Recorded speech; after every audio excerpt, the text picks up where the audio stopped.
Before we go on to discuss about communication skills, it is necessary for us to get some understanding about what is tourism, why tourism, what kind of communication skills are required to work efficiently and effectively in tourism industry, and what kind of communication skills are needed, and how do you go about developing those communication skills to effectively function in the tourism industry. Let us briefly talk about importance of tourism industry in India. Tourism is a developing industry in India. It has a huge potential to earn huge revenue for a country or for a state. People are traveling more than ever before now. People want to know about different people, different cultures, different tourist destinations. They are interested in knowing about pilgrimage centers. They are interested in knowing about resorts. They are interested in visiting museums. So it has got enormous potential. People also want to have fun, experience different kind of tourism places, and hence they travel, and travel quite extensively.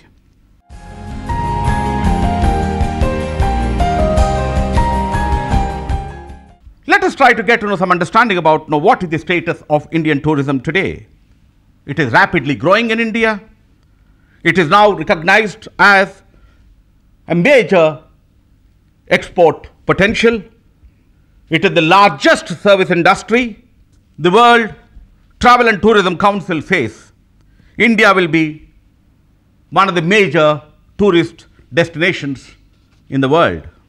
In this kind of a background, we need to talk about why communication skills for tourism students. You need to communicate all the time with your customers, orally, or in a written form, or in a group communication. In terms of oral communication, or in terms of written communication, you need to have skills of how you go about communicating with them.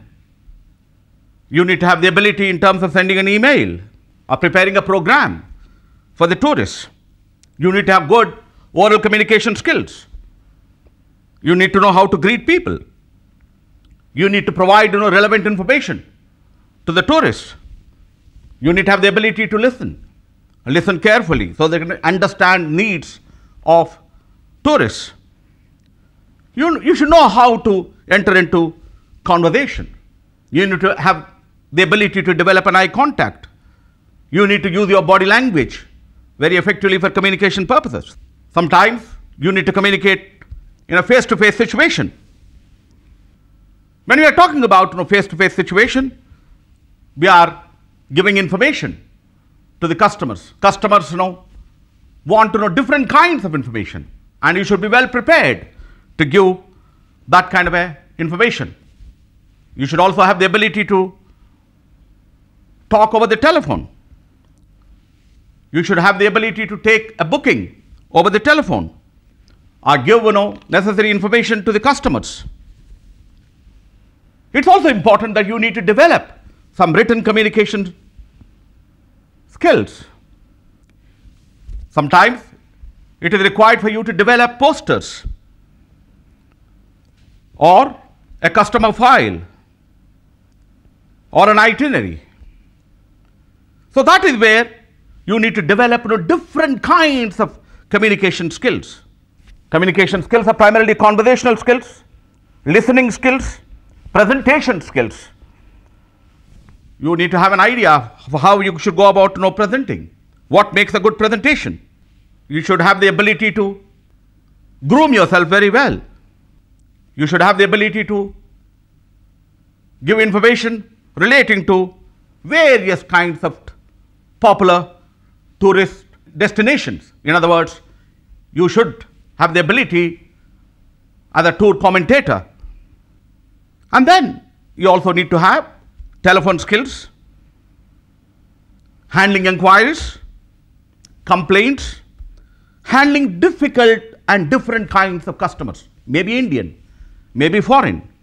That is where, when you look at the entire gamut of what we talked about, you need to have different kinds of communication skills. A survey which has been carried out in 2010 by tourism industry revealed that as many as 53% of the employees found their employees lacking in communication skills. 53% of the employees are lacking in communication skills. That is where today we are going to be discussing about in great detail how to develop these communication skills. That survey also reveals 46% of the employees cited problems in customer handling skills. 35% of the employees reported problems in problem solving skills. That is where you need to have a comprehensive understanding about different kinds of communication skills. Let us try to look at very briefly what is communication. In simple words, communication is conveying message and receiving a response. For instance, a greeting like hi or namaste is communication. A hug is communication. A mother kisses her child and communicates her love. An SMS is communication.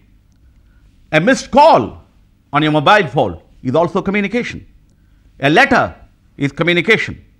An angry look is communication. Silence too is communication. Silence conveying many messages depending upon the context.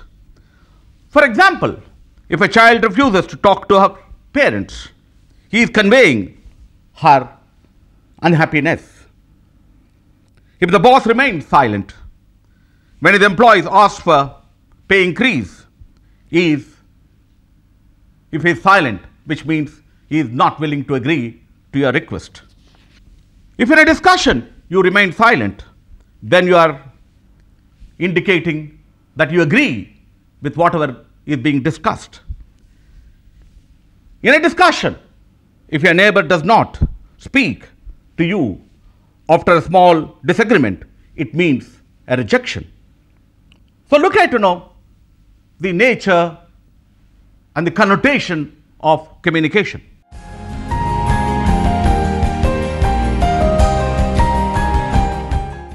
Now let us try to look at what is information. Any matter that is useful to you or helps you in daily life is information. When you have information, you can take decisions. Information is important for taking decision. It makes life easy. It removes uncertainty. It guides you. You can go about taking decisions on the basis of information.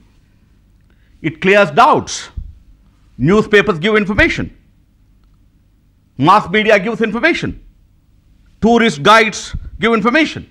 Maps give information. Yellow pages, directories give information. Television gives information. Radio gives information. Communication is nothing but information sharing. Why are we communicating? We are communicating to share knowledge, to attitudes, and information. Information improves life. It equips you with knowledge, which eases your life by making it smooth. For instance, your sister tells you that your father is not in a mood, so you avoid him and avoid an unpleasant situation. Or a friend tells you that he enjoyed a movie which he has seen recently in town, so you decide to go and see that film. In big cities, there are regular updates on radio about traffic conditions, so that listeners will avoid a congested route or drive and take a different route because you have information that there is a congested route. So look at the various gamuts of communication. Look at the way information plays a role in our life. So if you're working in tourism industry, it is very, very important for you to develop the right kind of skills so that you can communicate effectively with your customers. That is where let us try to look at some of the major guidelines or principles which are required for effective communication to work efficiently in the tourism sector. Number one, you need to know your audience. Audience want different kinds of information relating to different kinds of pilgrimage centers, tourist spots, or museums. So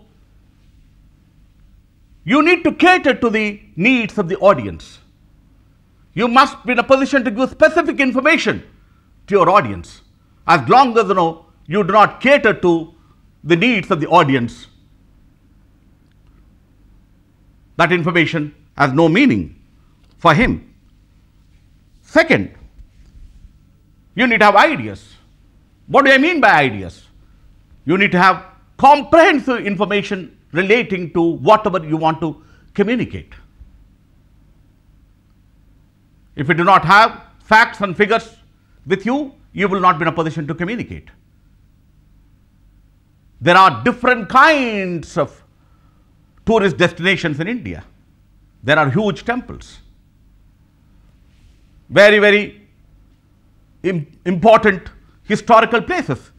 So they would all the time be asking you to give necessary information, and you need to have that information with you. Number three, there should not be ambiguity in our communication.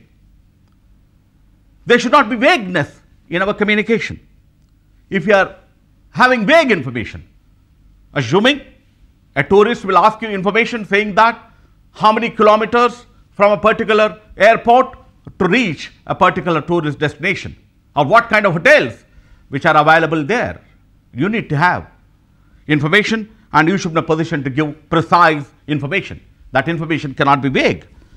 And then what kind of conditions are prevailing there? The physical conditions. What kind of facilities are there? What is the weather in that particular city or town when the tourist is visiting? What are the environmental conditions? So all these factors become important.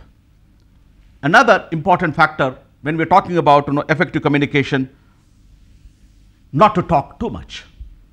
We must be in a position to give the information which your target audience are looking for. If you keep on talking, information is loaded and they will not be in a position to understand. That is where when they are posing a specific question, you need to give that specific information. In terms of communication, we are not trying to impress. We are trying to express. Expressing ideas, through our expression, we are trying to give information. Another important factor in terms of communication, effective communication, is to get feedback. Your customers understand? Did the people understand the information which you have given? Have you given them sufficient information which they asked for? You need to check with them. Have you got all the information which is needed for you to make your tourism plans? The other important characteristics or principle which is required in terms of effectively and efficiently functioning in communication is we must develop the ability, cultivate the ability of listening. In communication, it is important that people are asking for different kinds of information. We must have the patience to listen to their question so that we can effectively go about giving information. We need to be totally clear. Clarity of ideas, clarity information is important in communication.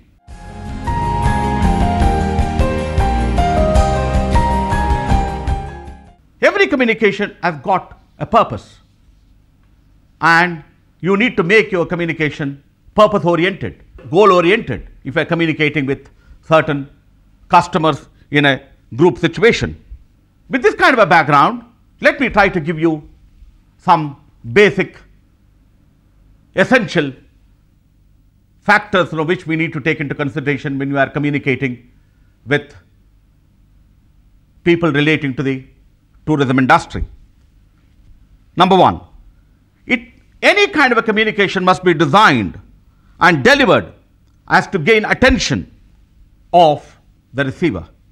Number two, it must use signals that can be understood. Your body language needs to be understood. Your signs need to be understood. Different kinds of signs have different kinds of connotation in different kinds of cultures. So you need to be familiar with those kind of signs and symbols when you are communicating with diverse target audience. We must also understand, when we are talking about communication, communication is a two-way process. Communication is not a monologue, it is a dialogue. So you must also give an opportunity for your audience to respond, and you need to find out from your audience whether they have understood whatever you have said. And that is where your communication can only be very effective if you know the receiver. And all information needs to be timely. What do we mean by timely information? For instance, let me give an example when I am talking about timely information. For example, if you are traveling from Delhi to Hyderabad, if you are going to be visiting some tourist places in Hyderabad, you have already made arrangements for your tourist to book by train or by a flight. For some reason the flight has been cancelled, or for some reason the train has been delayed, you need to send an immediate message. You need to send an SMS because they booked through your agency. But if you are going to be sending them a message after they have reached the railway station, that information is of no help. If they can get information 2 hours before or 3 hours before, then they will make use of that information. So we need to be very, very sure that we go about sending timely information.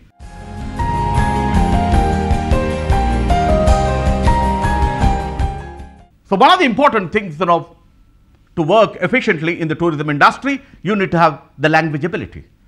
There are different kinds of people who come from different kinds of linguistic background. You must be in a position to communicate effectively in that particular language. Not only communicate effectively in a particular language, but you should also be in a position to use the precise word so that they will be in a position to understand very well. We must avoid jargon. Technical language should not be used. They are not going to be understanding the technical language. You must try to avoid verbosity, not try to use big words in terms of communication. That is where I would like to identify now 7 important characteristics of communication. Anyone who want to work efficiently and effectively in tourism industry, these 7 characteristics are quite significant. Number 1, candid. You must be candid in your communication. You must be clear in your communication. You must be open in your communication. Number 2, clear. You must be as clear as possible in your communication, as precise as possible in your communication. Number 3, complete. You must give complete information. We cannot give partial information to our tourists.